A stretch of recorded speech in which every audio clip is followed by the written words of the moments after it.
Bonjour et bienvenue dans le podcast Kampai, format interview. Aujourd'hui, j'ai le plaisir d'accueillir Thierry Falcoz, qui est journaliste auteur jeux vidéo installé au Japon. Salut Thierry. Bonjour Gaël, merci pour l'invitation. Merci à toi d'avoir accepté aussi rapidement. On va beaucoup parler de jeux vidéo avec toi et puis évidemment aussi de Japon. Tu es né en 1973 et puis on te connaît depuis très longtemps parce que tu as eu une carrière assez longue, quasiment 20 ans. Tu vas nous expliquer ça plus en détail, mais dans le journalisme jeux vidéo, et ça a commencé très très tôt. Alors ça va pas forcément parler à nos plus jeunes auditeurs et auditrices, mais tu as commencé à te faire connaître avec le magazine Génération 4, donc dans les années 90. Pareil, je vais dire des gros mots, mais époque Amiga, Atari ST. Alors, comment on rentre... Pourquoi des gros mots? Des gros mots pour ceux qui ne les connaissent pas, en tout cas. Comment on rentre à Gen 4 et qu'est-ce qu'on y fait dans les années 90? À l'époque, c'était vraiment le début, un petit peu la presse jeux vidéo existait depuis quelques années déjà. Des gens sont arrivés avant moi, par exemple Marcus, et quelqu'un que je lisais au moment où je n'étais pas encore entré dans la presse papier. Ça s'est fait naturellement, parce que moi j'étais un gros passionné de jeux vidéo, j'ai toujours été un passionné de jeux. Depuis que j'ai été exposé à ce média, et relativement jeune. Et Génération 4 était un magazine que je lisais à l'époque. Et j'ai vu passer une annonce dans Tilt, qui était un autre des grands magazines des années 80-90. Et je me suis dit, ok, je vais répondre à cette annonce, et je vais en écrire une autre spontanée à Gen 4. Et finalement, Tilt est mort quelques mois plus tard, le magazine s'est arrêté, et Gen 4 a répondu à ma lettre. Il m'a demandé d'écrire un test d'essai qui était sur le premier ou le deuxième jeu de la série Alien Breed de Team 17 sur Amiga. Et le test a été accepté, n'avait pas été publié à l'époque, mais ensuite j'ai été pigiste pendant quelques mois avant d'être recruté en tant que rédacteur et puis d'évoluer ensuite sur les échelons un petit peu de ce magazine. Alors, on va faire un petit saut dans le temps. Tu vas ensuite changer de média. Tu vas passer du magazine papier à la télé. Tu vas travailler pour Game One de 2002 à 2004. Quel est ton meilleur souvenir de ces années Game One? Il y en a plein. Alors déjà, passer du papier à la télé, c'était un petit choc, mais ça a été aussi une révélation, celle de travailler avec des techniciens de l'image. Et donc la première fois, moi quand je suis arrivé, j'ai fait aussi une espèce de petit test. Et ce test était une mini-série à vocation marketing au départ. C'était un projet qui avait été lancé par le marketing au sein de Game One. Et l'idée, c'était de prendre un jeu vidéo et de raconter une histoire avec ce jeu vidéo. Donc moi, à l'époque, j'avais pris, c'était Pikmin sur GameCube. Et j'avais fait une série de petits épisodes qui racontaient l'aventure d'un Pikmin rouge qui essayait de survivre, tu vois, dans ce monde un petit peu très dangereux pour lui. Et en même temps, l'idée, c'était de mettre en avant toutes les mécaniques de jeu et d'expliquer un peu comment ça fonctionnait. Et donc, j'ai appris à faire mes premières saisies. Donc, à l'époque, c'était primitif. C'est-à-dire, tu jouais, tu enregistrais sur une cassette et tu stoppais systématiquement. Tu ne pouvais pas enregistrer librement comme tu peux le faire aujourd'hui. Tu avais une cassette réellement sur laquelle il fallait que tu reviennes en arrière pour effacer des choses, etc. Bref. Et ensuite, derrière, j'ai travaillé avec un monteur. Et là, c'était une révélation. J'adore le montage, la musicalité du montage. J'adore bosser avec des techniciens. Et les monteurs c'est souvent des personnalités, de vrais artistes. Et donc, du coup, les conversations sont toujours intéressantes dans les bancs de montage. La première fois que j'étais exposé aussi à l'enregistrement d'une voix. Donc, j'avais enregistré avec une actrice qui faisait la narration des différents épisodes. Mis bout à bout, ces épisodes faisaient 26 minutes. Donc, c'était vraiment comme une sorte de petit moyen-métrage. Et là, le boulot qu'elle a fait était exceptionnel. Ça s'est passé de manière magique du début à la fin. Donc ça, c'est un de mes meilleurs souvenirs. En fait, c'est le premier lorsque je suis arrivé sur la chaîne. Et ensuite, c'était l'émulation sur le plateau. Puisqu'au départ, il n'était pas prévu... moi, mon cœur de métier, ça a toujours été l'écriture. J'adore écrire, j'adore les mots, j'adore exprimer ma passion pour le jeu vidéo à travers l'écriture. Donc le fait de se retrouver devant une caméra, c'était pas prévu au début. C'est complètement con ce que je vais dire, mais c'était pas un truc qui avait été réfléchi réellement. Donc ça s'est fait naturellement. Je me suis retrouvé devant la caméra avec des amis également. Et donc du coup, c'était plus ces moments de vie où on enregistrait en une journée tous les épisodes d'une semaine. Donc toutes les game zones à la file où on changeait de t-shirt pour faire croire que le temps passait de journée en journée.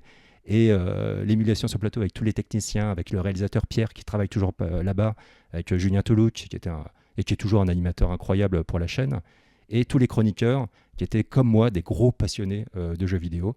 Et, euh, et ces moments de vie étaient vraiment assez géniaux, quoi. Une expérience que j'aime bien. C'est vraiment des bons moments, j'y pense assez souvent. Alors, fort de cette expérience chez Game One, tu passes naturellement, entre guillemets, chez No Life à partir de 2008, où tu resteras 7 ans. Tu auras ce même poste de rédacteur en chef jeux vidéo, donc tu n'es quand même pas simple pigiste. Et on va te voir évidemment dans Geeks Life, et tu vas présenter plusieurs émissions, donc Vue subjective sur le cinéma asiatique, classé 18+, sur les jeux interdits aux mineurs, et puis Extra Life, un talk show qui est un petit peu, entre guillemets, un précurseur du podcast ou du talk Twitch qu'on peut avoir aujourd'hui, si je peux essayer de faire un lien. No Life, pareil, j'imagine, gros souvenir, grosse expérience professionnelle pour toi. No Life, je pense que ça reste l'expérience professionnelle la plus magique de ma vie, pour le moment. Ça risque de le rester, puisque là je suis sur des démarches qui sont un peu plus freelance, on va dire, mais l'émulation d'équipe qui avait été créée sur la chaîne était assez géniale. Donc tu cites à chaque fois les grands médias pour lesquels j'ai travaillé. Entre ces différentes expériences, il y a toujours eu des petites choses qui se sont greffées. Par exemple, entre Game One et No Life, j'ai bossé pour une boîte de prod qui s'appelait Game Prod, et j'ai fait des émissions pour tout un tas de chaînes télé, Eurosport, Virgin 17, et j'ai fait des making-of. Et les making-of, c'est ce que j'avais commencé à développer à la fin de Game One. Donc c'était des gros sujets sur les coulisses de jeux vidéo comme Prince of Persia, Sands of Time. Qu'est-ce qu'il y avait d'autre? J'ai fait Splinter Cell Chaos Theory, et systématiquement pour ces docs, je me déplaçais dans les locaux des développeurs, je faisais plein d'interviews, et derrière, moi je faisais le choix de ne pas me mettre en scène pour le coup, donc c'était vraiment à l'image, il n'y avait que les gens qui créaient les jeux, et ensuite derrière c'était du montage, de la narration, et de l'interview pure sur des gens qui partageaient leur expérience et sur la création des jeux. Ça, c'est un truc qui m'a toujours parlé. Et c'est pour ça qu'en arrivant sur No Life, assez rapidement, j'ai lancé avec Alex et l'équipe Redac là-bas, l'émission Extra Life, qui consistait aussi à donner la parole aux gens qui faisaient les jeux vidéo ou qui s'apprêtaient à les faire. Donc ça, c'était assez génial aussi, c'était de donner la parole à des étudiants, des étudiantes qui venaient et qui partageaient un petit peu soit les jeux qu'ils avaient créés pendant des game jams, soit des projets de démo, soit leurs premiers jeux, soit leurs premières expériences dans des boîtes de jeux. J'ai toujours aimé ce contact-là, j'ai toujours aimé faire parler les gens. Donc, et ensuite, No Life, c'était une chaîne où j'ai travaillé avec des gens super compétents qui étaient passionnés comme moi de jeux vidéo. Alors en plus, c'était pas que du jeu, c'était aussi de la musique japonaise, c'était la culture japonaise, c'était des gens qui adoraient, comme Medoc Emoguri, qui adore toujours faire des sketchs. Donc il y avait une ébullition créative qui était assez géniale. Et tout ça chapeauté par Alex Pilote, qui est un otaku absolu, qui a une précision et une volonté d'être toujours juste dans ce qu'il dit, dans ce qu'il présente, qui est assez contagieuse. Et ne serait-ce que mon premier entretien d'embauche, entre guillemets, au sein de Life était assez magique, où tu sentais un petit peu la peur d'Alex et de Seb de me filer un peu les rênes du jeu vidéo sur la chaîne. Et parce qu'en effet, auparavant, j'avais Alex, quelqu'un avec qui que je connaissais, puisqu'on avait travaillé ensemble à Game One au moment où il faisait les mémoires vives avec sa boîte de prod Pocket Chami.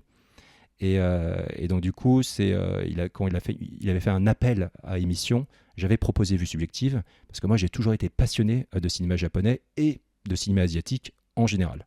Parce que pour le coup, c'était pas uniquement sur le cinéma japonais, je parlais du cinéma hongkongais, coréen, de tout le cinéma asiatique. Et c'est des cinémas que j'adore, puisque c'est des cinémas qui sont encore, on va dire, en tout cas à l'époque, et pas encore complètement industrialisés. En particulier à Corée, tu avais un petit peu cet esprit que tu avais dans le cinéma américain dans les années 70, donc des histoires un peu plus brutes, un peu plus cash, pas de happy end, etc. Tu étais toujours dans la surprise, l'inattendu, et il y avait une vraie fraîcheur qui se dégageait de ces films-là. Et ensuite, moi, Kurosawa, par exemple, c'est un auteur qui est parmi mes... Tu me dis, quel est fais-moi un top 3 de tes films préférés, tu auras automatiquement Kurosawa dedans. Alors, il changera d'année en année, ce ne sera pas toujours le même, mais c'est quelqu'un c'est un réalisateur qui est toujours aujourd'hui très important pour moi et qui est peut-être une des raisons pour lesquelles je me suis installé au Japon. Et donc No Life, non, c'était un sacré truc. Et je ne vais pas trop m'avancer, mais il y a un regret sur la chaîne. J'étais quand même pendant 7 ans sur une chaîne où tu avais une bonne partie des gens qui parlaient japonais, et comme un kono, je n'ai pas appris le japonais à ce moment-là. Ah là, quel temps gagné j'aurais pu avoir, quoi. Je regrette ça, mais vraiment un regret. Mais à l'époque, j'étais tellement la tête dans le guidon, il y avait tellement de choses à faire, on était tellement sur la corde raide un petit peu toujours, que c'était pas évident. Mais je regrette, j'aurais dû. Bon, on va en reparler un petit peu plus tard du japonais. Avant ça, on va finir un petit peu sur la partie bio. Tu changes entre guillemets de braquet, c'est-à-dire, je vais pas dire que tu passes de l'autre côté de la barrière, mais tu vas ensuite travailler quelques années chez Ubisoft, entre 2015 et 2018. Tu faisais quoi chez Ubi? Alors tout à fait. En fait, je suis complètement passé de l'autre côté, hein. C'était l'idée. À la fin, sur No Life, je suis parti donc en 2014-2015. Ça faisait quasiment pile poil 20 ans que j'étais dans la presse jeux vidéo. Et j'avais un peu fait le tour, dans le sens où j'avais travaillé dans la presse papier, j'avais travaillé sur Internet, j'avais travaillé à la télé. Donc c'était un peu tôt pour faire tout ce qui est YouTube, Twitch, etc. Donc je suis passé à côté de ça. Je pense que j'ai plus l'âge pour. Mais et donc du coup j'ai eu envie de rejoindre un petit peu les équipes que j'avais croisées régulièrement, que j'avais interviewées très souvent, etc. Et Ubisoft à l'époque était une boîte qui m'intéressait beaucoup parce que j'aimais bien leurs jeux. C'était l'époque de Far Cry 3, c'était l'époque de Splinter Cell, Chaos Theory. C'était vraiment une jolie période pour Ubisoft avant que ça devienne un peu trop formulaïque, on va dire. Et donc moi je travaillais dans le département éditorial. Donc tu avais 3 entités au sein d'Ubisoft dans ce département éditorial. Tu avais les line designers, les line producers qui s'occupaient du design et de la prod, donc tout ce qui est budget, planning, suivi des équipes à ce niveau-là, et la partie inspirationnelle. Et là c'était mon boulot. Donc j'ai travaillé sur un certain nombre de projets où j'accompagnais les core teams pour leur proposer des idées, et surtout lorsqu'ils avaient décidé par exemple d'un setting pour un open world, on va dire, ils avaient décidé de faire leur jeu à Washington ou de faire leur jeu à San Francisco. J'allais chercher des spécialistes de ces villes-là, j'organisais des reportages, des rencontres, je leur apportais du contenu et de quoi en fait trouver de nouvelles idées et faire en sorte que leur monde soit authentique. Donc c'était mon boulot, et puis du coup c'était vachement intéressant parce que j'ai bossé sur des jeux qui sont sortis, mais j'ai aussi bossé sur des jeux qui ne sont pas sortis. Et donc là, c'était un peu des brisqueurs parce que il y avait des purs projets et donc de très belles rencontres qui malheureusement n'ont pas donné lieu à des jeux à la fin. Donc j'ai eu la chance par exemple de bosser avec Jordan Mechner, Florent Sacré, des gens incroyables, en particulier sur les équipes à Montpellier. Et j'ai toujours des contacts, et même si beaucoup de gens sont partis depuis. Et c'était une expérience intéressante, même si je me suis confronté à déjà les problématiques qui sont aujourd'hui un petit peu évidentes et de plus en plus soulignées sur ces gros paquebots, ces AAA, qui sont tellement énormes, ils prennent trop de temps à être développés, trop d'argent, trop de gens mettent leurs mains dans les décisions, etc. Et ça donne des choses un peu bancales, sans inspiration. Il y a un truc qui est cassé. Tu sens plus la part artistique en fait de certains jeux qui faisaient le charme des productions Ubisoft à une certaine époque. Et donc du coup, j'ai été confronté à ça. J'ai dû naviguer avec des égos monstrueux, des choses comme ça. Donc c'était une expérience mi-figue mi-raisin. C'est-à-dire que c'était à la fois ultra intéressant et ensuite assez frustrant par moments aussi. Et je regrette pas. C'était... Oui, ça reste un bon souvenir au Ouais. global, mais au bout de 3 ans, tu avais fait le tour et tu avais Yes. besoin peut-être d'aller voir ailleurs. Et justement, tu es allé voir bien ailleurs. Tu es allé voir de l'autre côté de la planète. Donc en 2018, c'est l'année où tu t'installes au Japon avec ton épouse. Avant ça, tu avais déjà voyagé au Japon. Ouais. Vous étiez partis peut-être ensemble ou séparément. Quelles étaient les années, les dates de vos précédents voyages? Alors avec Audrey, mon épouse, je suis parti en 2011 et en 2016. Donc on a fait 2 grands voyages au Japon ensemble. Et moi auparavant, j'avais fait un Tokyo Game Show. Alors, je ne sais plus quelle année, ça remonte à l'époque où je bossais pour Lycos. Donc c'était entre Pressimage et Game One, je crois. Ouais, c'est ça. Donc c'était et ensuite j'avais fait un voyage, je crois, pour moi, pour les vacances, qui avait été assez étonnant parce que vraiment, C'était une époque où tu avais beaucoup moins d'aide, tu avais beaucoup de moins en romaji, tu étais vraiment baigné dans une ambiance 100% japonais. Là, j'étais alors, complètement perdu, quoi. C'était intéressant, du coup. J'ai beaucoup marché c'est pendant ce voyage perso qui n'était pas lié à un projet de boulot. Et j'ai de bons souvenirs. Il y a des quartiers qui me sont encore chers à mon cœur parce que justement j'ai dormi dans ces petits ryokan, dans ces petits quartiers-là, etc. Donc c'était une belle expérience. Et ensuite avec Audrey, sur ces 2 grands voyages, on a vraiment développé un amour pour le pays, pour sa culture, pour sa vie, pour la variété des choses que tu peux y faire. Et il y a un truc qui nous plaisait ici. Ça faisait longtemps que c'était un projet de vivre à l'étranger. Donc de quitter la France et d'aller vivre ailleurs, d'essayer de vivre ailleurs. Et Audrey, elle a toujours fait ses études, elle a fait ses études à l'étranger, elle a vécu en Allemagne, elle a vécu dans d'autres pays, elle avait déjà cette expérience-là. Moi, j'avais fait énormément de voyages pour le boulot, j'étais un peu partout à travers le monde, mais je n'avais jamais vécu en dehors de la France. Et donc l'idée de laisser, entre guillemets, derrière moi ma famille, mes amis, etc., c'était pas évident au début. Et donc il a fallu un certain temps pour que ça fasse son petit chemin dans ma tête. Et au bout d'un moment, c'est devenu plus réel. On s'est dit, ok, c'est le moment. Moi, je sentais que je pouvais partir du billes. On sentait que c'était le moment tous les deux. Et donc, du coup, on a discuté de différentes destinations. Puis on s'est dit, ouais, pourquoi pas le Japon? En fait, ça venait surtout en partie de moi parce que c'était logique. Tu as vu mon boulot dans le jeu vidéo, le Japon, ça faisait sens. On en reparlera de la langue.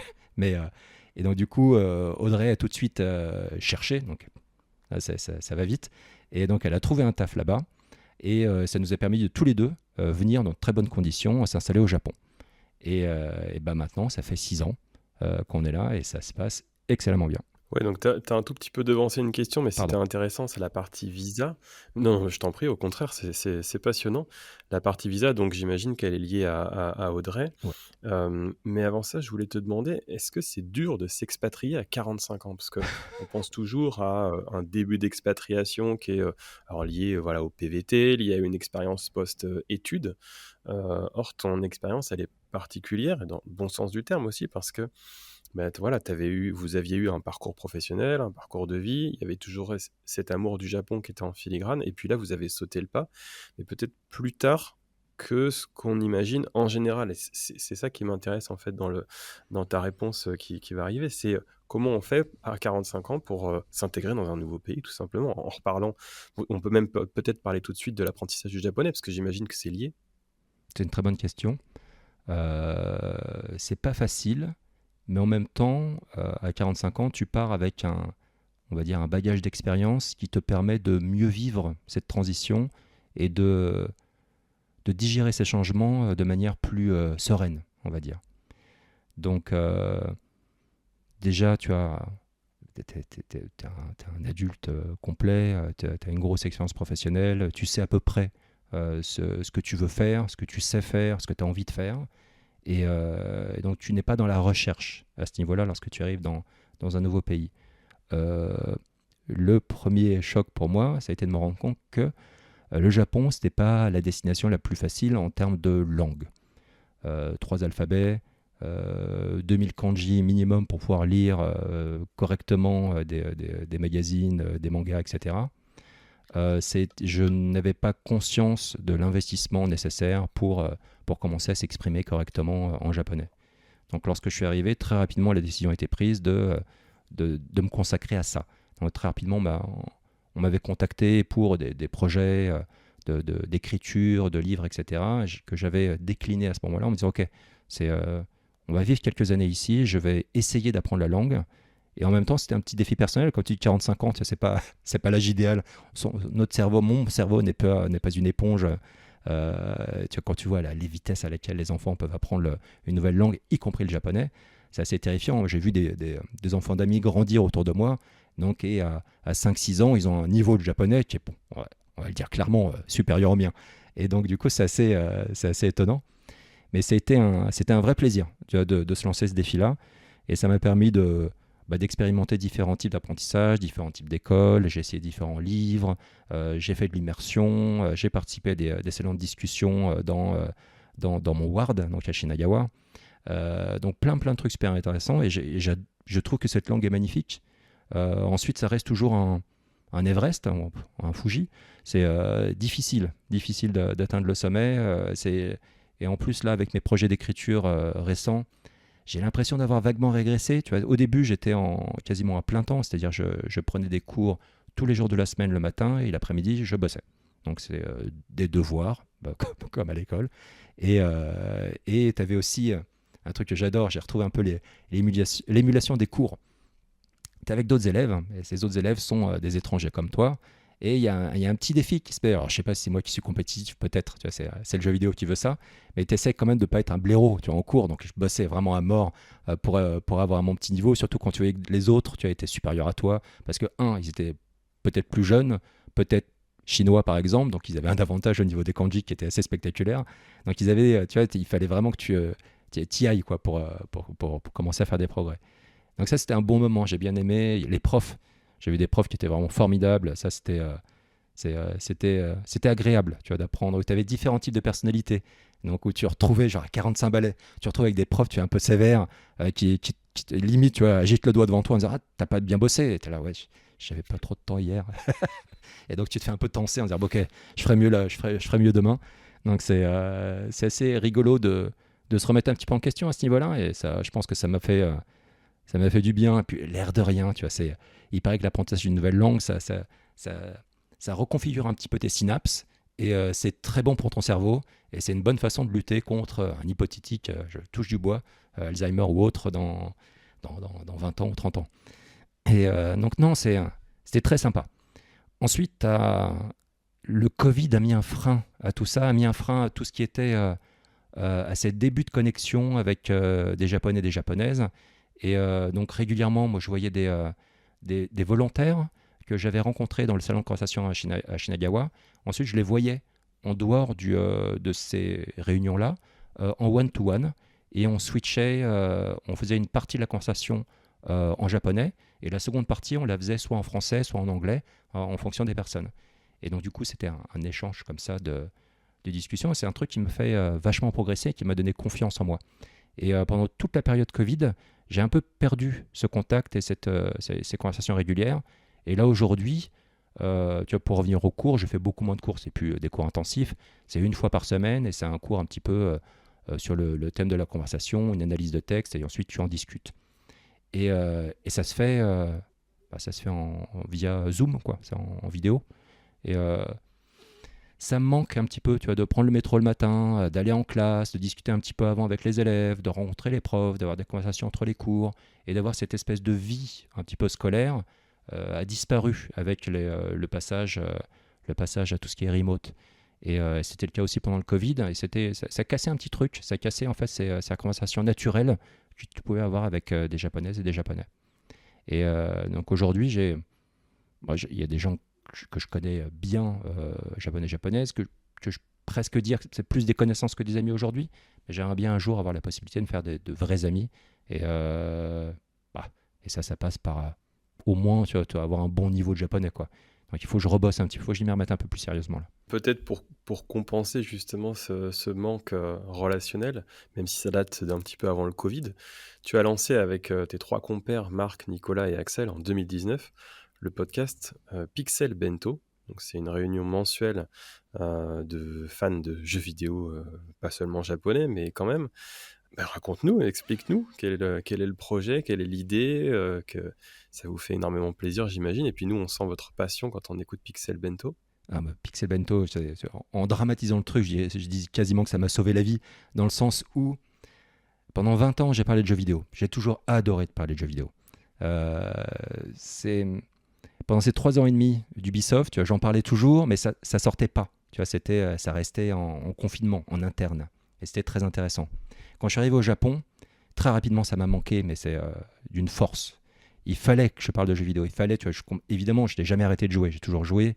Donc, et en plus, là, j'avais un accès à la culture japonaise et aux jeux vidéo à travers le prisme du pays, c'est-à-dire vraiment en vivant sur place, en vivant les sorties de jeux, en vivant l'engouement autour de certains titres, autour de certaines séries, de tous les petits événements à droite et à gauche qui se créaient. Et j'avais besoin de partager ça. Et donc, l'impulsion est venue de Marc, qui lui avait déjà une expérience en podcast, puisqu'il avait créé la Dev Team avec William, un autre développeur. Donc lui, il est développeur de jeux. Aujourd'hui, il est game director. Et donc, du coup, c'est sous son impulsion qu'on a lancé ce podcast. Et très rapidement, Nicolas nous a rejoints. Donc, Nicolas, lui, il était prof et traducteur. C'est notre senpai. Ça fait plus de 20 ans qu'il vit au Japon. Donc, il a une perception du jeu qui n'est pas du tout la même que nous. C'est assez génial. Donc, on est vraiment des personnalités très différentes. Et Axel, c'est lui qui a rendu le projet possible, puisqu'il s'était également installé au Japon. Alors, je crois qu'avec Marc, on est arrivé à peu près en même temps. Axel, je ne me rappelle plus quand il est arrivé. Je crois qu'il est arrivé peut-être un peu avant nous. Et donc, du coup, lui, il travaillait, pas à Tokyo, mais du côté à Niigata, dans une boîte où il s'occupait de logiciels audio. C'est quelqu'un que j'avais déjà croisé, puisqu'il avait fait un stage à No Life, et qui avait fait les mêmes études que Marc. Et donc, il s'était également croisé à, si je ne dis pas de conneries, c'était Isard Digital. Et donc, du coup, le monde est petit. Et donc, c'est grâce à lui qu'on a pu lancer ce podcast et le faire de manière, si on le fait sur notre temps libre, c'est fait, je trouve, de manière très professionnelle. Et très rapidement, on a voulu faire quelque chose de 100% made in Japan. Donc c'est enregistré et mixé par des gens qui vivent au Japon. Et l'habillage sonore a été créé par un compositeur qui vit à Kyoto, japonais. Notre logo et notre habillage a été créé par un collectif de pixel artistes qui vivent à Tokyo. Le contenu de notre podcast est également basé sur les différents niveaux de qualité des bento. Donc le podcast s'appelle Pixel Bento. Et donc tu as un sujet principal sur lequel on parle tous qui s'appelle le matsu. Donc c'est le plus gros morceau, le plus qualitatif, le bento qui coûte le plus cher en fait quand tu l'achètes. Et ensuite, tu as les take, donc c'est chacun notre petite chronique. Et t'as le ume, qui est la qualité la plus basse. Et là, c'est des rubriques plus petites où on partage un souvenir sonore ou audio. Et ensuite, tu as des petites rubriques supplémentaires. Tu as le wagashi, qui est la petite touche sucrée de fin de podcast. Donc on s'est amusé, tu vois, vraiment à créer ce podcast autour de la culture japonaise. Et donc, si on ne parle pas uniquement de jeux japonais, c'est en partie de ma faute, entre guillemets, parce que le jeu japonais, j'adore, mais j'adore tous les jeux vidéo. Mais par contre, tu vois, Nicolas est beaucoup plus spécialisé en jeux japonais. Je pense que le dernier yoge, comme il appelle, c'est les jeux étrangers, donc pas fait au Japon. Je crois que ça remonte. Je ne sais pas le dernier qu'il a pu faire, mais ça remonte à très très longtemps. Donc lui, il est vraiment plus spécialisé sur tout ce qui est les grandes séries japonaises, en particulier Dragon Quest. C'est un gros fan de Nintendo, on l'appelle un peu notre Nintendo Stradamus. Donc il est capable de prédire certaines décisions de Nintendo de manière plutôt précise et étonnante. Et donc voilà, tous les quatre, comme ça, tous les mois, on se rencontre, donc on switch de lieu. Et on fait aussi donc on enregistre les uns chez les autres à tour de rôle. Et évidemment, on couvre également les grands salons, comme le Beat Summit. Et donc il y a un salon de jeux indépendants qui a lieu tous les ans à Kyoto et que personnellement j'adore. Et le Tokyo Game Show qui est beaucoup plus gros, plus industriel, mais qui reste spectaculaire et intéressant. Et les indés sont également présents, ils ont leur rôle à eux. Et là, tous les ans, on en parle. Par exemple, sur le dernier Tokyo Game Show, donc au moment où on enregistre, il s'est terminé il y a une petite semaine, on a fait 2 podcasts. On a fait un podcast qui était un peu en mode immersion. Donc c'était un podcast je crois qu'il dure 25 minutes, qu'on a enregistré en live. Donc c'est notre première expérience de 24 heures passées sur le TGS. Et le deuxième est plus posé, plus classique, qui dure 1 heure. Et on revient sur les gros jeux, nos surprises, nos coups de cœur, et sur les petits moments inattendus qu'on a pu vivre sur le salon. Et c'est un plaisir de parler. Tu vois, on a tous nos personnalités, nos obsessions, nos goûts et nos spécialités aussi. Par exemple, Nicolas, c'est un gros spécialiste de tout ce qui est manga. Donc, il connaît très très bien les auteurs, les autrices et les œuvres, qu'elles soient des années 80-90 ou les actuelles. Donc, grâce à lui, je découvre des trucs incroyables. Tu as une résurgence en termes de qualité au niveau des séries animées japonaises qui est juste incroyable. Des séries comme Frieren, récemment, Jujutsu Kaisen, Oshinoko, sont des œuvres incroyables. Vraiment, tu as aussi Dungeon Meshi, qui est absolument hilarant. Et c'est très surprenant de voir cette ébullition on va dire, de nouveaux talents, mais en tout cas une capacité de dépasser un petit peu les limites du shonen dans certains cas, ou les limites les cadres qui peuvent parfois t'enfermer et te contraindre à toujours raconter un peu les mêmes choses, comme l'heroic fantasy, tu vois, des grands genres comme cela. Tu as même des partenariats aujourd'hui qui sont improbables parce qu'industriels. Donc, par exemple, sur Cyberpunk Edge Runners, qui est une série animée basée sur le jeu Cyberpunk, le résultat est incroyable. Incroyable, quoi. C'est une des meilleures adaptations de jeux vidéo réalisées, et franchement, la série est bouleversante. Et Marc, lui, il est développeur, donc il a une analyse très pertinente, très pointue des jeux auxquels il joue. C'est un passionné d'histoire du jeu japonais. Il cherche toujours à rencontrer les grandes personnalités du milieu, à échanger avec elles. Donc grâce à lui, moi j'ai pu rencontrer plein de gens. On se fait, c'est vraiment super. Il y a une vraie émulation. Et ça, c'est marrant parce que tu vois, ce podcast était pour moi une façon de pouvoir m'exprimer sur le sujet qui me passionne, qui est le jeu. Mais aussi, on parle de tout. Tu vois, on parle de manga, d'animation, on parle d'exposition, de plein de choses. Mais c'est à travers le podcast que j'ai également pu me faire plein d'amis ici. C'est Audrey, lorsqu'elle arrivait pour préparer notre voyage au Japon, elle avait commencé à écouter des choses à droite et à gauche. Elle a écouté par exemple un podcast qui s'appelait Mensetsu, qui s'appelle toujours Mensetsu, et qui est enregistré par Mathieu, et qui en gros est une interview de quelqu'un qui vit au Japon, et qui parle un petit peu de son expérience, et ça va être un peu comme ce que tu fais là en ce moment avec les interviews, et qui va parler de... C'est pas uniquement des gens qui travaillent dans le jeu, c'est des gens qui font un peu de tout.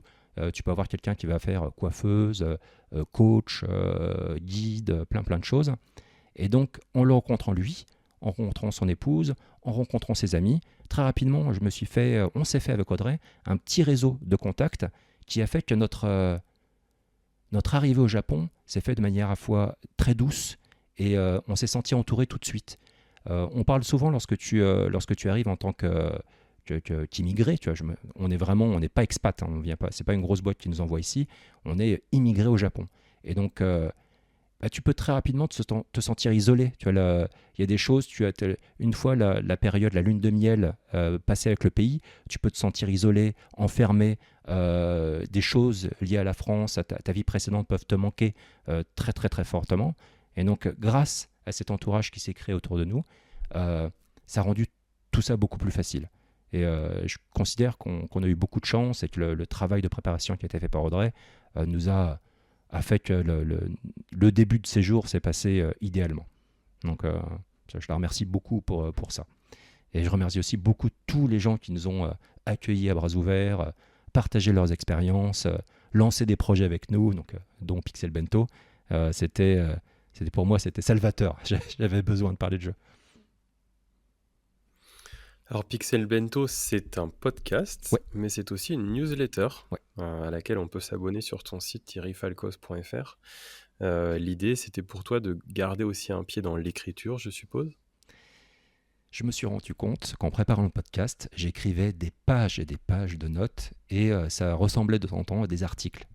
Et ensuite, j'ai été un peu frustré dans le sens où Pixel Bento, le podcast, c'est une fois par mois. Et moi, je joue et je vois plein de trucs sans arrêt. Et donc, il me fallait une régularité plus forte. Et alors, j'ai décidé de lancer cette newsletter. En discutant au cours d'une soirée avec des collègues d'Audrey, quelqu'un utilisait une plateforme de lancement newsletter et commençait à partager un peu son expérience. Je me suis dit, ça a l'air intéressant. Et donc, on a checké ça. Et donc, du coup, j'ai lancé assez rapidement ce projet newsletter qui, à la fois, je reprends le nom de Pixel Bento parce que ça semblait logique, et en même temps, ça me permet les deux médias, tu vois, se soutiennent l'un l'autre. C'est-à-dire, régulièrement, je lance une newsletter qui est consacrée au contenu podcast, et ensuite, j'écris des articles très régulièrement sur ma vie au Japon, les jeux auxquels je joue, des choses que je n'aborde pas dans le podcast. Et j'ai la chance aujourd'hui d'avoir le temps et l'opportunité d'écrire un peu comme je le souhaite. Et c'est génial. En fait, ça me manquait. Et donc, du coup, je reprends plaisir. La décision, tu vois, au début, on s'est posé la question avec Audrey, est-ce que je lance en français ou en anglais ? Donc, aujourd'hui, je peux écrire en anglais, c'est pas un souci. Mais j'avais envie de réutiliser, de reprendre le plaisir d'écrire en français, de chercher les musicalités d'un texte, de m'amuser avec les mots, de faire passer un petit peu ma personnalité, parce que ce que j'ai fait, tu vois, à l'époque, on travaillait en presse-papier. à travers, tu vois, cette newsletter. Et donc, ça a été un vrai bonheur à écrire. Et c'est aussi l'occasion de faire plein d'interviews. Et donc, j'ai eu l'occasion de rencontrer des développeurs indés ici, japonais, et puis aussi des étrangers qui vivent au Japon ou non. Et donc, régulièrement, je leur demande j'échange avec eux sur la création de leurs jeux. Donc, c'est ce que j'ai fait par exemple avec Thomas Olson qui vit à Kyoto et qui a signé avec Devolver Digital sur son dernier jeu, qui avait fait Olia auparavant. Le créateur aussi de Eleked, qui est un petit jeu indépendant, plateforme puzzle, qui est sorti sur toutes les plateformes, qui est une petite merveille, et que l'auteur, je l'ai rencontré à Asobu, dont on parlera un peu plus tard. Et donc, c'est un vrai bonheur. Et puis aussi, je partage un petit peu ma vie ici, tu vois, des expériences que moi j'aime beaucoup. J'ai écrit une série d'articles sur ma relation avec Akira, l'œuvre d'Otomo. Lorsque je suis arrivé ici en 2018, c'était au moment où l'immeuble Parco Shibuya était en cours de construction. Est-ce que tu te rappelles de ça? Oui. La fameuse palissade. Et tout autour du chantier, donc tu avais cette grande palissade où tu avais d'énormes fresques tirées du manga d'Otomo. Et moi, le nombre de photos que j'ai pris à côté de ça, et j'ai halluciné. Tu vas dire, attends, pour protéger le chantier, ils mettent l'œuvre d'Otomo, et en plus, tu as réarrangé par des artistes. C'était absolument magnifique. Et je me suis dit, mais attends, t'imagines, ça n'existe pas en France, quoi. On n'a pas la même chose avec, je sais pas moi, Tintin de Hergé ou avec des œuvres de Moebius, on n'a pas. Et donc, le fait que le Japon embrasse comme ça ces œuvres culturelles majeures, c'est quelque chose qui m'a fait plaisir. Et ensuite, derrière, c'est Akira, c'est une œuvre qui est très importante pour moi. Donc, du coup, j'ai eu l'occasion de revoir le film au cinéma, lorsqu'il ressortait, que ce soit en 4K ou autre. Ensuite, ils ont lancé toute la collection de bouquins, également, où ils ressortent toutes les œuvres d'Otomo. Ils ressortent Akira, ils ressortent tout le travail sur les cellulos. Ils ont fait une exposition récemment qui était incroyable, et avec une BO qui était un remix de la bande originale du film, qui est hallucinant, qui vient de sortir là aujourd'hui en CD, qui va sortir prochainement en vinyle, et qui d'ailleurs a une sorte de petite pop-up store en ce moment à Shibuya. Il faut que j'aille voir, parce que tu peux acheter, évidemment tu vends, il y a plein de trucs à acheter, et lorsque tu vas, que ce soit à une expo ou lorsque tu achètes des bouquins, etc., il y a toujours des goodies à la clé. Donc si tu achètes un certain nombre de choses, tu as un goodies. Si tu es le premier arrivé, tu vas avoir un goodies. Et ensuite, derrière, tu as des tirages au sort. Donc tu n'auras peut-être pas le goodies que tu veux. Donc ça, il faut que tu reviennes pour avoir le goodies que tu veux. Ou alors, il faut que tu ailles sur Mercari et que tu l'achètes derrière. Donc il y a tout cet écosystème que je trouve assez fascinant, et ce genre de choses que j'essaye de partager via la newsletter et puis également le podcast. Et donc ouais, c'est un plaisir, parce que pour un geek comme moi, la vie au Japon, c'est quand même des opportunités de s'émerveiller constantes, quoi. C'est très consumériste tout ça, mais pas que. Asobu, tu as dit le mot, et c'est une occasion de s'émerveiller également. Malheureusement, on en a parlé en préparant ce podcast, là, juste avant l'enregistrement, c'est terminé, mais est-ce que tu peux nous expliquer ce qu'est le projet Asobu, et peut-être élargir justement sur la scène indé qui te tient tant à cœur? Alors Asobu, c'était un collectif d'indés, en particulier c'était un lieu physique à Shibuya, qui permettait d'accueillir des développeurs de jeux, des développeurs et des développeuses. Et lorsque tu avais la possibilité d'utiliser un bureau gratuitement, des machines également, il y avait des écrans, il y avait Internet, il y avait la clim, et il y avait Anne Ferrero, donc une ancienne de No Life, qui avait travaillé pour le collectif Archipel au Japon, qui fait toujours des documentaires vidéo sur leur chaîne YouTube qui sont absolument formidables, qui organise des événements, qui vont sortir un MOOC prochainement. Et donc, elle avait beaucoup travaillé avec eux. Et ensuite, elle s'était spécialisée sur la gestion de cet endroit.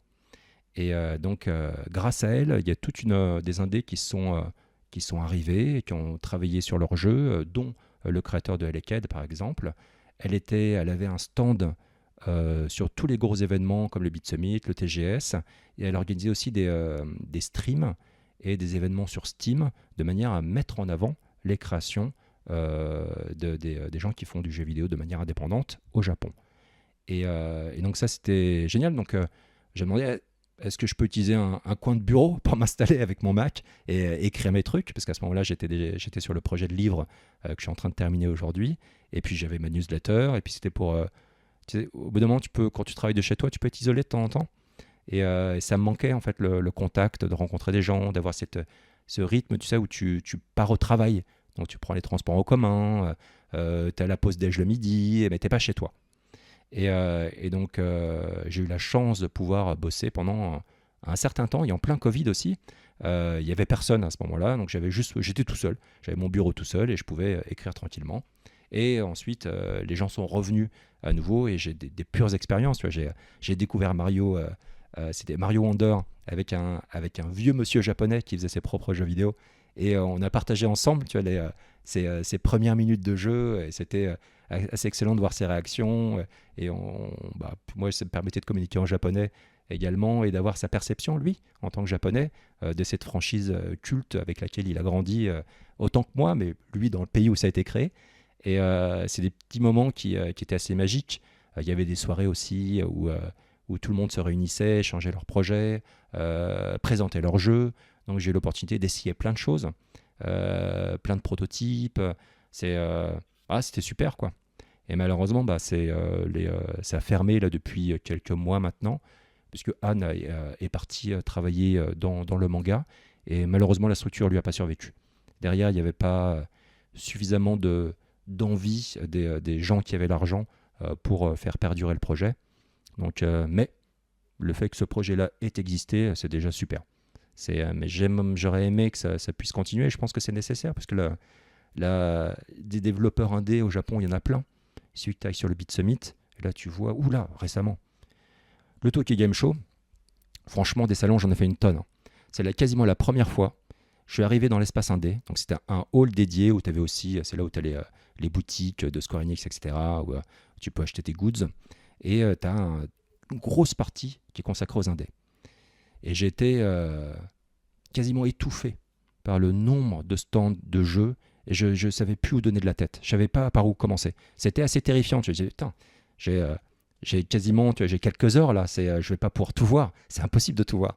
Et c'est de savoir comment choisir, etc. Ça a été assez traumatisant quasiment. Et donc, il y a plein de gens qui créent des jeux. Et malheureusement, j'ai l'impression que tu n'as pas toujours les structures de soutien, de diffusion et de... Il y a plein de jeux qui se créent ici dont tu entends relativement peu parler. Et donc ça, c'est un peu dommage. Et je pense que tu as aussi un petit souci, c'est que très souvent, la scène indé, c'est pas que des petits jeunes qui créent leur boîte, ça arrive, mais c'est également des vétérans qui en ont marre des grosses boîtes, qui en ont marre de travailler sur ces gros paquebots ou sur la même franchise depuis des années, et qui ont des envies créatives auxquelles ils veulent donner des ailes. Et donc, ils partent de leur structure et ils créent leur studio, et ça donne des Super Giant, ça donne plein de studios comme ça, excellents. Mais en fait, la plupart du temps, c'est des comme je le citais, Super Giant ou Art Machine, tu vois, c'est des boîtes occidentales, quoi. Ça arrive relativement peu souvent au Japon. Et ça, c'est un peu dommage. Et tu as la sensation de temps en temps aussi que, autant en France et ailleurs, tu as un grand respect des grandes créatrices et des grands créateurs de jeux vidéo. Ils font des conférences, ils sont accueillis dans les boîtes où ils donnent des talks, etc. Et tu vois, ils s'expriment dans les GDC sur leur travail. Ils ont une visibilité et le respect de leur pairs. Au Japon, c'est moins le cas. Tu vois, très souvent, tu peux croiser un Yu Suzuki tout seul, genre dans les couloirs du Tokyo Game Show, et qui galère, tu vois, à faire des interviews, à monter un projet. T'es là, genre... Mais ce monsieur-là, il est énorme. Tout ce qu'il a apporté à notre industrie lorsqu'il travaillait chez Sega, toutes les bornes incroyables qu'il a pu créer, les Outrun, Virtua Fighter, toutes ces séries incroyables, c'était là, mais c'est ce monsieur-là, quoi. Donc, il y en a d'autres qui ont mieux réussi, hein, bien sûr. Tu as Mizuguchi qui s'en sort très bien.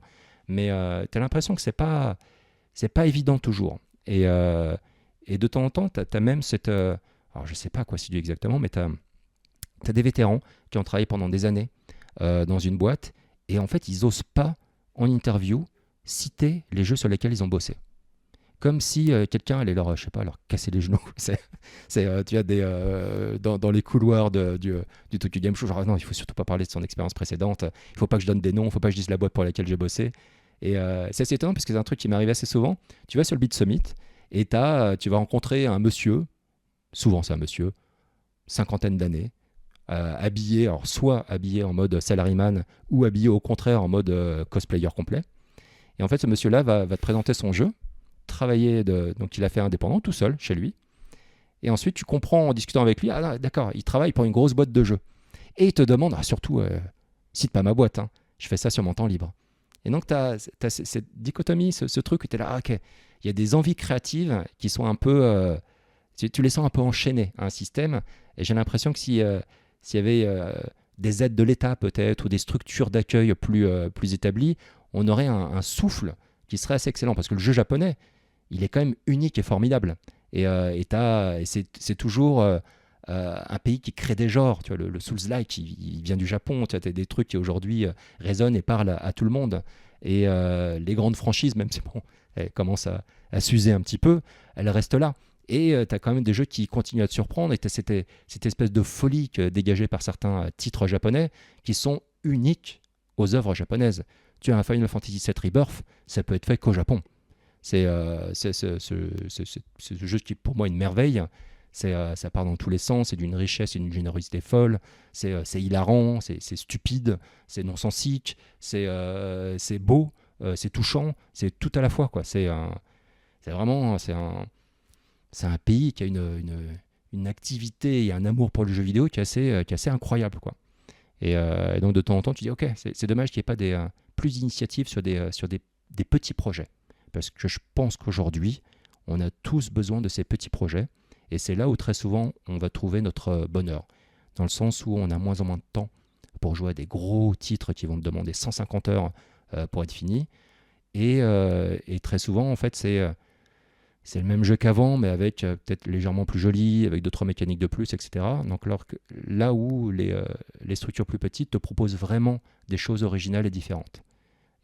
Ou alors, des expériences un petit peu passées, qui appartiennent aux années 80-90, mais avec au goût du jour, avec du pixel art qui déchire, avec un gameplay qui est plus tight, plus resserré, plus agréable. Et tu te retrouves à jouer aux jeux auxquels tu rêvais de pouvoir jouer dans les années 80-90. Et donc, tu as des remakes d'une qualité folle. Hein. Récemment, j'ai joué à Shadow of a Ninja, Reborn, qui est un remake d'un jeu sorti sur NES dans les années 90. Et ce remake, c'est bien plus qu'un remake. Il a été fait par une partie de l'équipe originale.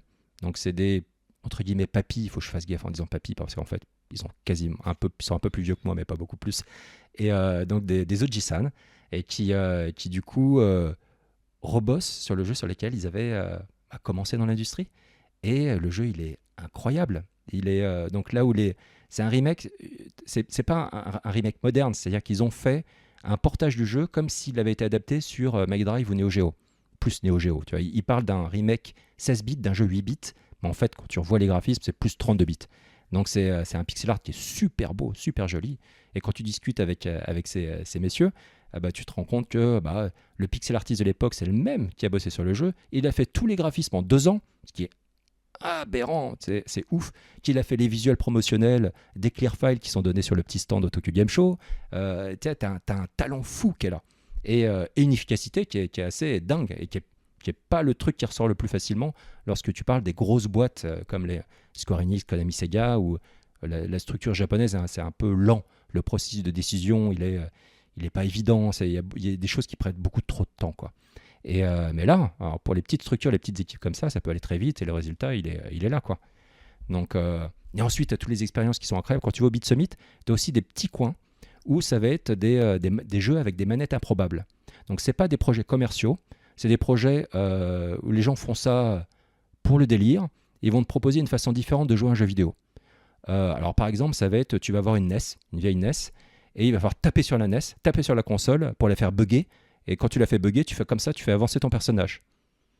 Tu avais un autre truc, tu avais un jeu où en gros, il fallait pas que tu te fasses capter par ton patron lorsque tu sais de boire ton petit verre de vin dans une salle de réunion.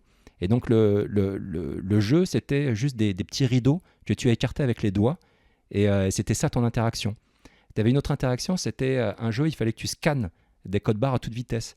Donc tu avais des objets qui passaient à l'écran, des melons, des trucs improbables.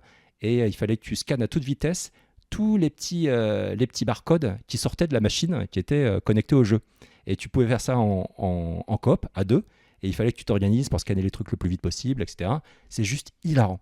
Et c'est des trucs, tu ne peux jouer à ces jeux-là que sur cet instant-là, que sur le salon. Et ça, c'est magique, quoi. C'est un truc que j'adore, tu vois. J'aimerais en parler encore plus. Et donc, c'est un bonheur de pouvoir juste montrer des photos, des vidéos, que ce soit via Pixel Bento ou la newsletter. Alors, on va parler un petit peu plus largement sur le jeu vidéo japonais et son histoire, peut-être sur le marché jeu vidéo plus commercial. Si tu devais nous citer tes 3 titres coup de cœur, all time, j'ai envie de dire, du jeu vidéo japonais. Avec ta longue expérience, tu en as vu passer. Là, on va peut-être plus parler des jeux grand public, on va dire, moins indé. Je suis obligé de citer Super Bomberman, donc, qui est sorti en 93, la première version sur Super Nintendo.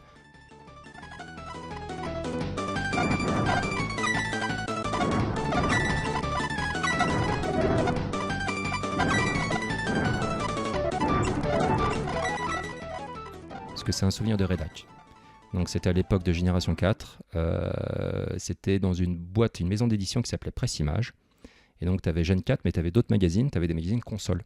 Tu avais Banzai et tu avais Supersonic. Et donc du coup tu avais plusieurs rédacs. Moi j'étais dans un rédac un petit peu micro-ordinateur. Donc je testais des jeux sur Amiga, sur Atari ST, sur PC. Et tu avais les rédacs consoles. Donc, et pendant les soirées, les pauses déjeuner, et puis au bout d'un moment, quasiment pendant toutes les vacances, on se réunissait et on faisait des compétitions. Et on a joué comme ça beaucoup à Street Fighter 2, moi beaucoup moins parce que j'étais une bille. Mais Super Bomberman, j'ai des souvenirs incroyables, on avait vraiment un super niveau. Et je me rappelle qu'il arrivait que des gens plus doués que moi, ils partaient avec la cartouche chez eux pendant un week-end, ils revenaient ensuite le lundi, et ils avaient appris 1 milliard de nouvelles techniques, et ils te mettaient des grosses raclées. Et donc il fallait juste que tu apprennes ces nouvelles techniques et tu apprennes à les maîtriser et qu'ensuite tu puisses les utiliser une nouvelle fois.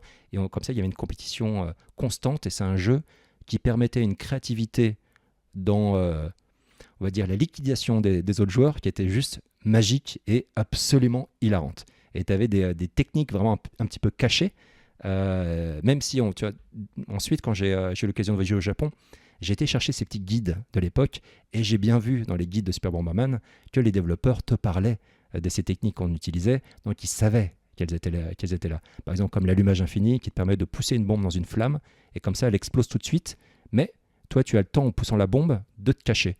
Et donc ça permet de créer des situations où tu tues quelqu'un à toute vitesse en un éclair sans que toi tu meurs. Et enfin, il y a 1 milliard de techniques, c'est un jeu que j'adore. Je pourrais citer aussi FF7, Final Fantasy VII, parce que c'est un jeu qui pour moi définit la PlayStation. La PlayStation est une console qui est très importante pour le milieu du jeu vidéo. C'est la console qui a validé cette culture auprès du grand public.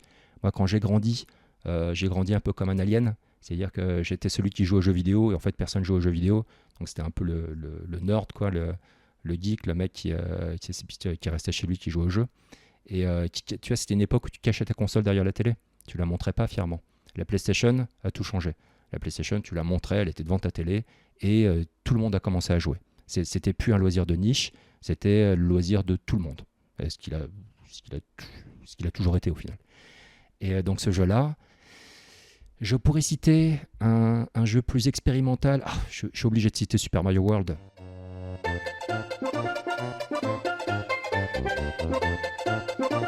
Parce que c'est le jeu de plateforme, moi c'est un genre que j'adore. Et Super Mario World, c'est un jeu que je refais. Il y a des films que tu regardes régulièrement. Tu vois, quand tu tombes dessus à la télé, tu es obligé de le regarder du début à la fin. Tu as Piège de cristal ou d'autres films, des films de Carpenter, des films de Kurosawa. Et tu les regardes régulièrement parce que ça te fait du bien. Super Mario World, c'est un jeu qui me fait du bien. C'est mon jeu bonbon, mon jeu cosy. Et je le refais régulièrement. Donc ça, c'est un chef-d'œuvre absolu. Je me suis passionné pour la scène du Kaizo Mario. Je ne sais pas si tu connais. C'est assez pointu. En gros, c'est des jeux. C'est des ROM hacks. Donc tu prends la ROM donc, du jeu et tu la modifies. Donc c'est le jeu original, c'est Super Mario World, mais transformé par des gens qui refont les niveaux et qui refont les niveaux avec un niveau de difficulté hallucinant. Des trucs de troll, tu vois, c'est des trucs pour te faire rager. Et tu as des gens dont ils se sont fait une carrière sur YouTube, sur Twitch, à finir ces jeux-là. Et ces remarques, ces Kaizo Mario, sont d'une inventivité mais absolument dingue.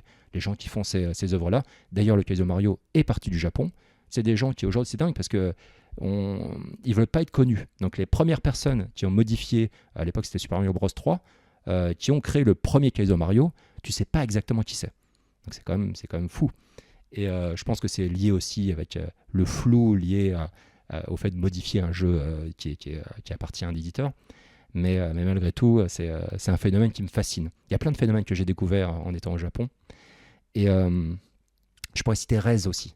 Rez, c'est un jeu artistique qui a mis en avant la culture électro, qui s'est réapproprié cette 3D fil de fer de l'époque, qui a su raconter une histoire à travers un genre qui est celui du jeu de tir en 3D, à l'aspect arrière, un truc très vieux. Et malgré tout, lorsque tu y jouais, c'était complètement nouveau. C'est un jeu qui est magique pour moi. Et il y en a tellement. Je vais m'en vouloir de Chrono Trigger, qui est un de mes RPG préférés de tous les temps, sur Super Nintendo.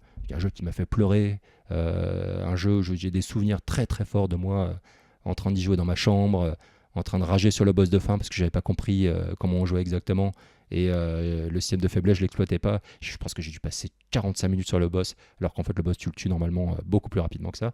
Et un jeu qui est magique, qui a une histoire racontée à travers le temps, avec des personnages qui évoluent, qui te semblent simples au départ et en fait qui ne le sont pas du tout. C'est un pixel art qui est magnifique, des musiques qui sont magnifiques, le design de Toriyama, c'est des jeux japonais, il y en a tellement que j'aime, il y en a tellement. Je suis obligé de dire Elden Ring. Elden Ring, je n'avais jamais fait de From Software avant ce jeu-là, et quand je suis tombé dedans assez violemment quand même.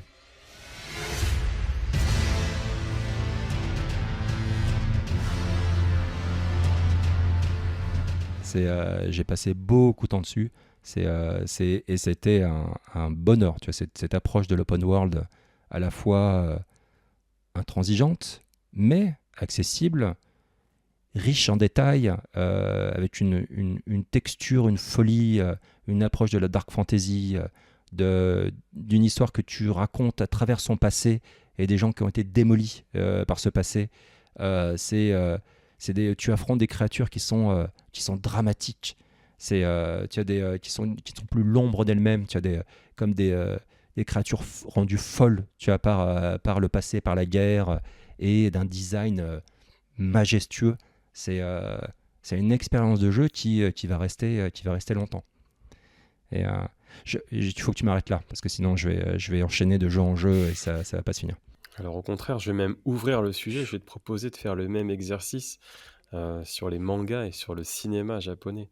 Alors, tu as évidemment beaucoup de recommandations à nous donner, mais voilà, si tu arrives à te limiter à peut-être 2 ou 3 titres chacun, je sais que c'est pas facile vu la densité de ces deux médias. Je suis obligé de citer un Kurosawa.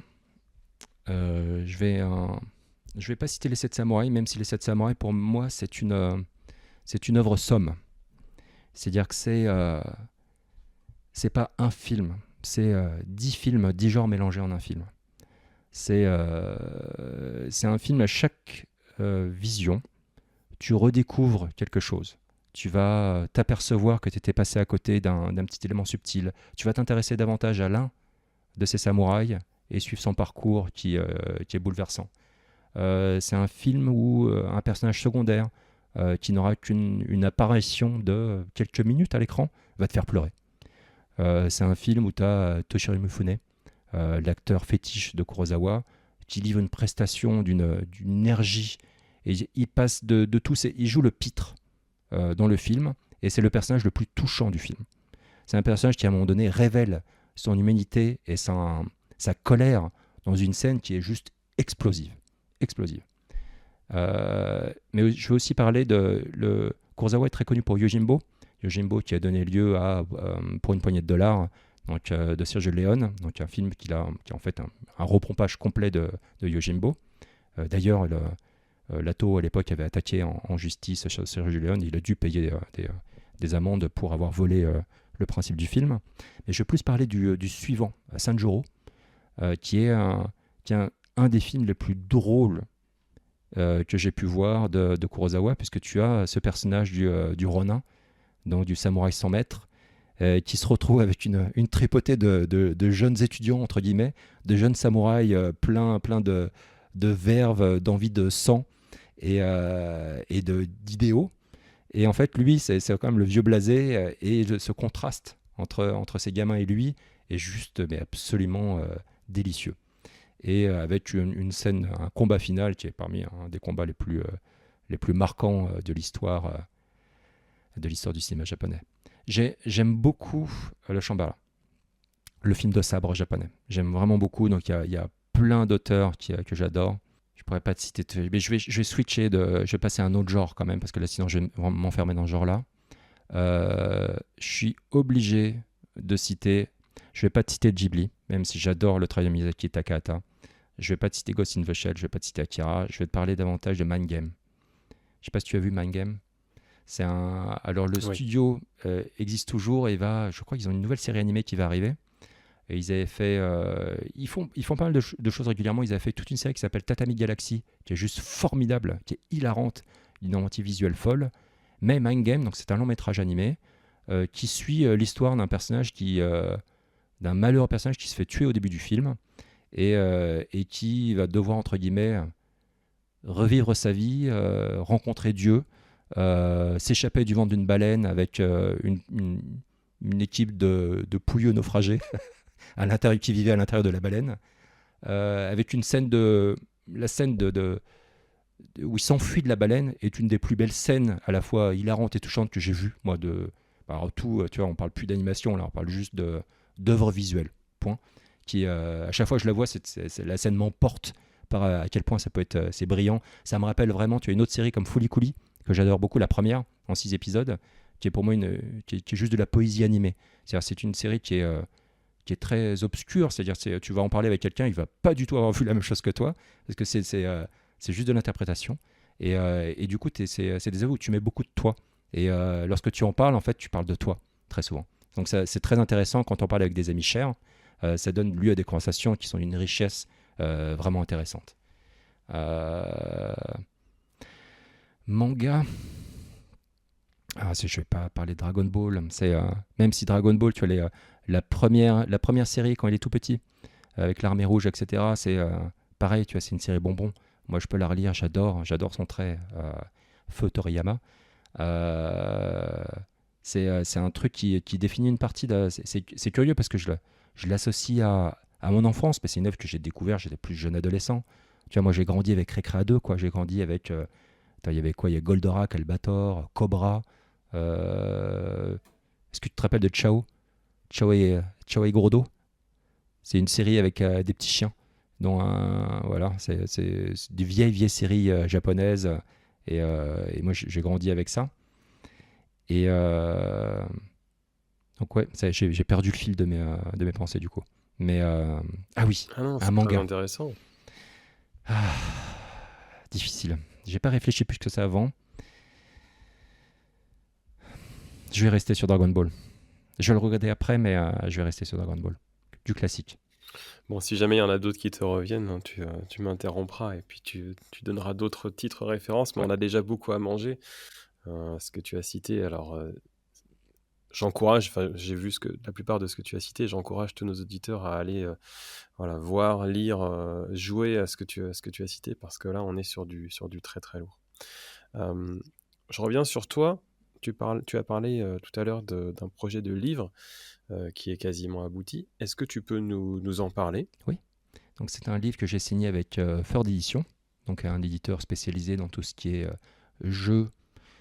tout ce qui est livre consacré aux jeux vidéo, de manière plutôt analytique, sur des grandes séries, sur des genres, sur des jeux particuliers, mais qui a élargi son activité à d'autres types de bouquins, donc qui touchent au cinéma, aux séries télé, au Japon.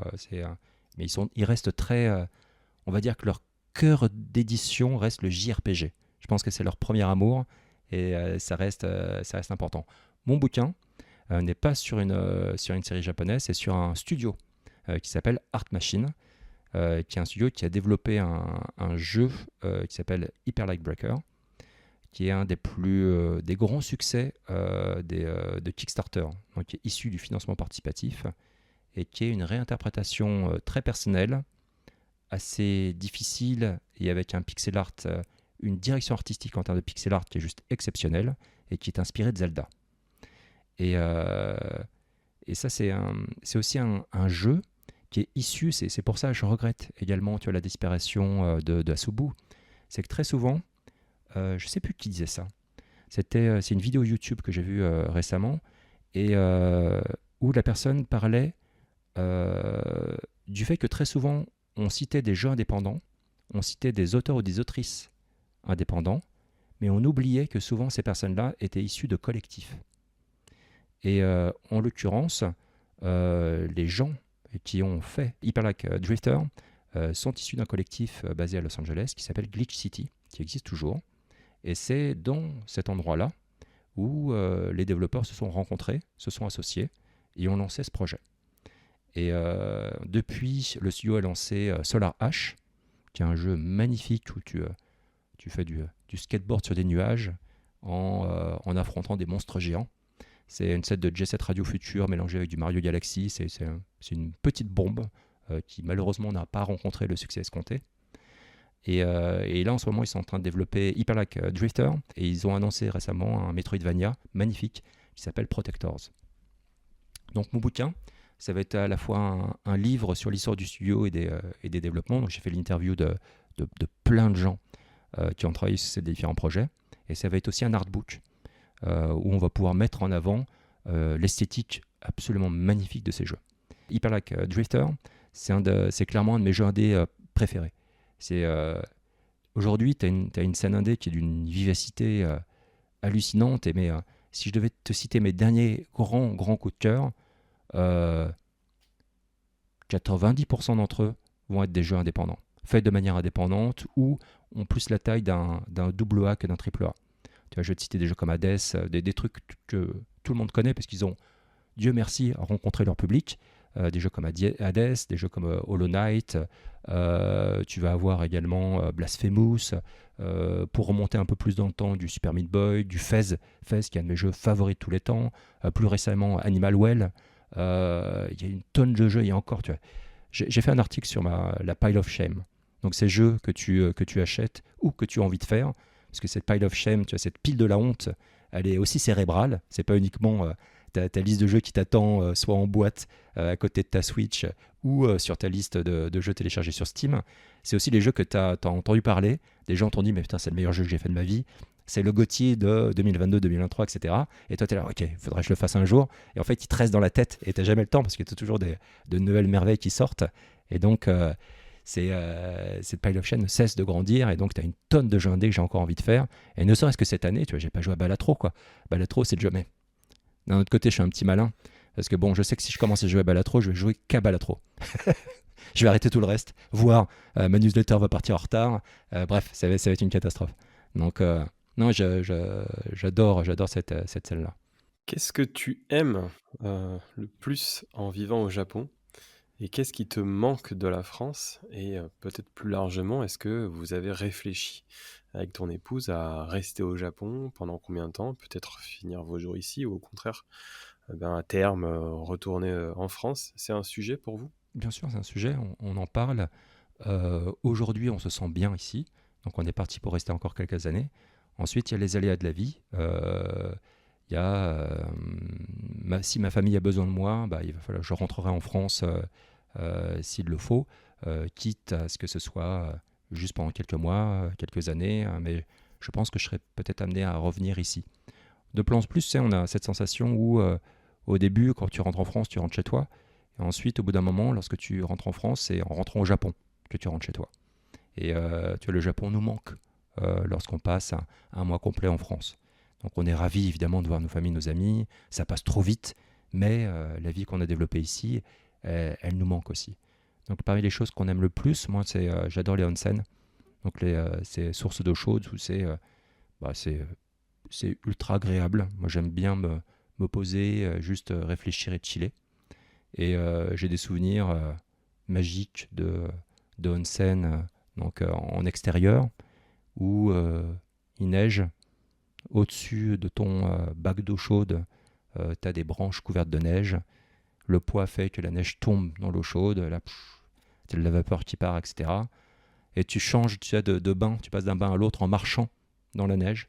C'est juste magique, quoi, des moments, tu es là, ok, ça c'est dans ma tête ad vitam aeternam. J'aime beaucoup, j'adore la nourriture japonaise.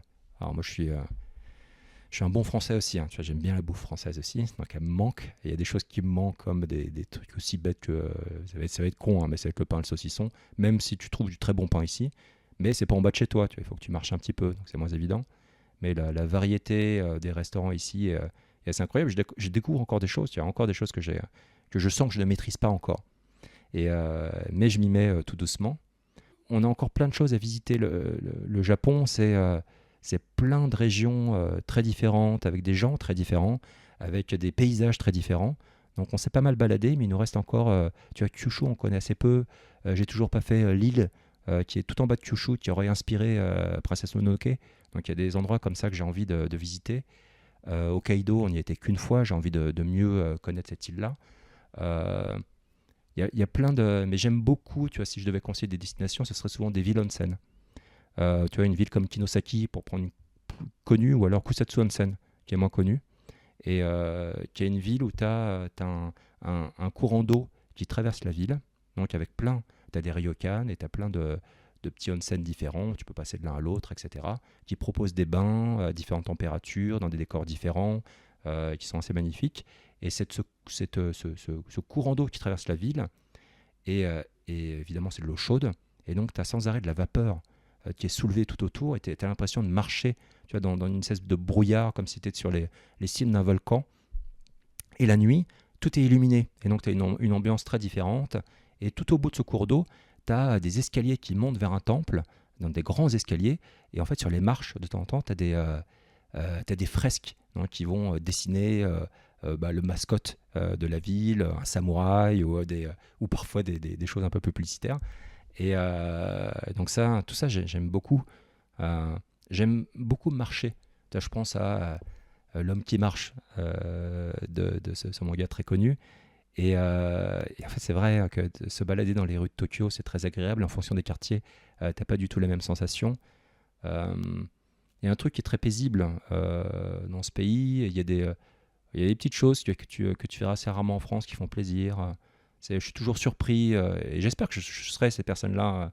Je sais pas, tu vois, si est-ce qu'on va, je pense pas qu'on sera tout vieux. Je sais pas si on sera encore au Japon. Peut-être qu'on va rentrer en France, tu vois. Il y a des chances quand même.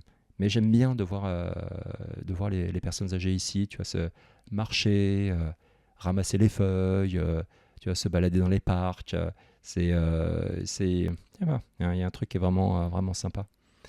Euh, ouais, c'est la vie est agréable. La vie est agréable. Ensuite, l'été, c'est nettement moins agréable. C'est pour ça qu'on rentre en général. Maintenant, on rentre plus l'été pour visiter la famille et les amis en France, parce que tu sais, ici, l'humidité est tellement atroce que c'est franchement pénible, et c'est de pire en pire d'année en année. C'est assez inquiétant. Ça, bon, c'est lié au réchauffement de la planète. Donc, tant qu'on ne fera pas quoi que ce soit pour contrer ça va faire que s'empirer. Je pense que le Japon va être un des pays vraiment désagréables dans lequel vivre, qui va se rapprocher de certains récits post-apocalyptiques. Où il va falloir, je sais pas, que tu sortes avec un appareil spécial. T'as dû voir ça. C'est les pauvres personnes qui sont sur les chantiers. Et en plein été, donc ils ont des espèces de combinaisons. T'es là, genre, tu vois, ils sont pas en t-shirt, etc. Non, ils ont des grosses combinaisons, parce que dans ces combinaisons, tu as des petits ventilateurs intégrés. Je pense qu'on va tous devoir se balader avec ces petits ventilateurs intégrés au bout d'un moment, quoi. Et tu as déjà les gens qui se mettent autour du cou, soit des trucs pour te rafraîchir, soit des petits ventilos. Tout un appareillage qui se développe, et tu dis, ah putain, c'est quand même triste, quoi, d'en arriver là. Mais bon. Ce qui me manque par rapport à la France, c'est les fruits. Tu as beaucoup plus de fruits en France, et les fruits ici sont parfois très chers. Donc c'est un peu problématique. Et évidemment, en bon français, même si tu as de très bonnes fromageries, le fromage ici coûte une blinde, et tu as beaucoup moins de choix que par rapport à la France. Alors, tu nous as cité des recommandations de visite et je t'en remercie. Et ma dernière question, elle sera peut-être pour rapprocher de ton profil, quelles sont tes recommandations de visite axées jeux vidéo et culture populaire, que ce soit à Tokyo ou ailleurs au Japon? Je suis pas très fan de Akihabara aujourd'hui. Je trouve que c'est trop, il y a trop de touristes, c'est trop blindé, c'est un peu oppressant. Et les prix sont spectaculaires. Donc ça a beaucoup changé par rapport aux premières fois que j'étais venu au Japon. J'aime bien Nakano Broadway, même si c'est en train de changer aussi un petit peu, où tu as plein de petites boutiques. C'est pas que du jeu vidéo, c'est aussi du jouet. Et tu as vraiment la sensation d'être projeté dans le temps, de passer à travers les époques. Au Japon, tu vois des jouets des années 50, tu as des petites salles d'exposition, tu vas avoir plein de petits robots, tu vas avoir du mecha, tu vas avoir tous ces monstres en plastique issus du tokusatsu qui sont juste formidables. Euh, donc ça, j'aime bien ce quartier-là. J'aime beaucoup on va rester simple, mais Shibuya. Tu te balades à Shibuya, t'as Mangarake, t'as plein d'endroits aussi où tu peux te balader et juste chiner. Pas forcément acheter des choses, mais juste chiner. J'aime bien le parcours quand tu montes à l'étage jeux vidéo. Tu as la boutique Nintendo, la boutique Pokémon, la boutique Capcom, tu as du pop-up store. Tu as des pop-up stores où de temps en temps tu vas avoir du Mover 2. Tu vas avoir des jeux un peu plus du Katamari Damacy, tu as des trucs un peu plus improbables. Donc il faut que tu regardes. Tu as aussi une boutique un peu spécialisée, un peu luxe, From Software, où tu vas avoir des t-shirts, des fringues un peu classe qui reprennent les styles des Dark Souls, des Elden Ring et compagnie. C'est classique tout ça. Je pense qu'il faut aussi surveiller, surtout il faut surveiller les expos. Ça c'est très important. Tu vois, j'aurais été dégoûté de passer à côté de l'expo Akira. Donc, et là, cette expo, elle était juste magique. Elle était incroyable.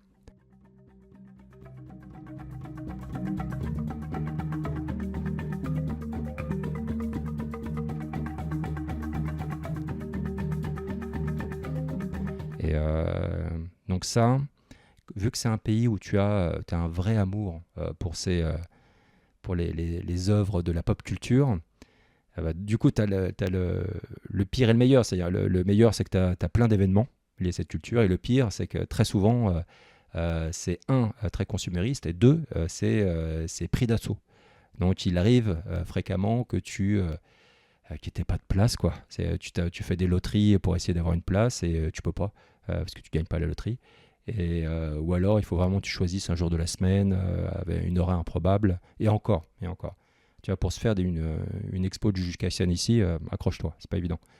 J'aime bien aussi, il faut surveiller les concerts. Les concerts, tu vois, j'ai fait récemment le concert de Philharmonique de Final Fantasy VII Rebirth à Yokohama, et c'était super. C'est vraiment super. J'avais ma petite Buster Sword, l'épée classique du personnage principal, qui est toute petite. Et en fait, c'est une épée où tu peux changer la couleur de l'épée, puis tu as aussi tes petites matérias qui sont incrustées dans le manche de l'épée. Et en fait, les couleurs étaient linkées avec le concert. Donc, toutes les couleurs de tous les gens et tout le monde avec sa petite épée changeaient en fonction des musiques et en fonction des moments qui étaient présentés sur le jeu. Donc, c'est des concerts aussi, tu as un écran géant derrière et tu as des images du jeu qui sont projetées. Donc, pour moi, c'est une manière de revisiter le jeu. Et puis, tu as des moments où tu essaies de résister pour pas pleurer, parce que c'est des moments très émotionnels, très forts, qui sont liés à des moments clés du jeu. Et quoi d'autre, j'aime bien aussi, c'est Yamashita Park, je crois, j'ai peut-être écorché le nom, qui est à Shibuya. Miyashita. C'est ça. Et du coup, tu as une boutique Ghibli qui est assez méconnue, parce que c'est une boutique un peu plus... c'est pas avec des goods classiques, c'est des figurines un peu plus chères, des vinyles, des trucs un peu plus improbables comme des skateboards, des trucs, vraiment des choses assez jolies. Et ils changent très souvent leur petite déco. Et ça, c'est un endroit que j'aime bien visiter de temps en temps et que je trouve très, très sympa. Ça s'appelle pas Ghibli, c'est un autre nom justement, et ce qui fait que c'est pas super connu. Est-ce que tu auras un dernier mot pour les auditeurs de Kampai? Oh déjà, merci de m'avoir écouté pendant... ça fait longtemps que je parle. Je vous encourage, hein, je pense que tout le monde dit un peu la même chose, mais je vous encourage si vous avez la possibilité, le budget, de venir au moins une fois au Japon. Ça vaut le coup. Ça vaut le coup. Il ne faut pas passer à côté de Tokyo, parce que Tokyo, tu peux vraiment y passer tout ton séjour et tu as un milliard de trucs très différents à faire. Mais il ne faut pas hésiter aussi à visiter, à sortir un petit peu du parcours classique, qui va être Tokyo, Kyoto, Nara, Osaka, je ne sais pas pourquoi. Et tu vois, ce genre de destination. Essayez d'autres régions, essayez d'autres coins. Et, parce que, il y aura moins de monde, et ben, ça permettra de découvrir des régions et aussi des cuisines qui sont parfois spectaculaires. Et si vous avez le budget, l'expérience Ryokan est quand même quelque chose à faire au moins une fois dans sa vie, je pense. Donc c'est cette auberge traditionnelle japonaise où tu vas être accueilli, où on va te proposer, si tu le souhaites, et tout le monde le fait, de mettre un yukata, et donc de te balader en habit traditionnel japonais. Et puis le matin et le soir, tu auras un repas traditionnel japonais avec plein de petites portions de plein de choses différentes. Et aussi, la plupart du temps, tu auras un onsen que tu peux parfois privatiser, donc ce qui permet d'y aller seul ou avec ta compagne, ton compagnon, tes enfants. Et ça, c'est également très agréable. Et donc ça, l'expérience Ryokan, c'est quand même à faire, c'est un truc que je recommande. Et ouais, se balader dans les rues de Tokyo, c'est quand même un truc à faire. Une fois dans sa vie. C'est cool, je pense que c'est une bonne destination. Et en ce moment, en plus, l'euro est très fort par rapport au yen, donc ça vaut le coup. Bon Thierry, je voulais te remercier pour toutes tes explications, ta passion. Voilà, on sent vraiment que ta passion transperce en fait l'ensemble de ce que tu nous expliques sur ta vie, sur tes expériences, sur ta vision du Japon. Donc c'était très éclairant et très intéressant à ce titre. Je te souhaite une très bonne continuation au Japon et puis j'espère te recroiser prochainement. Avec grand plaisir, merci beaucoup et encore une fois merci pour l'invitation. À bientôt.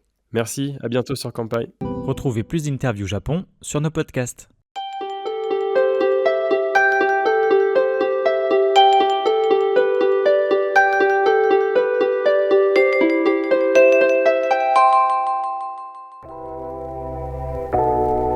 Merci d'avoir écouté cet épisode du podcast Kanpai.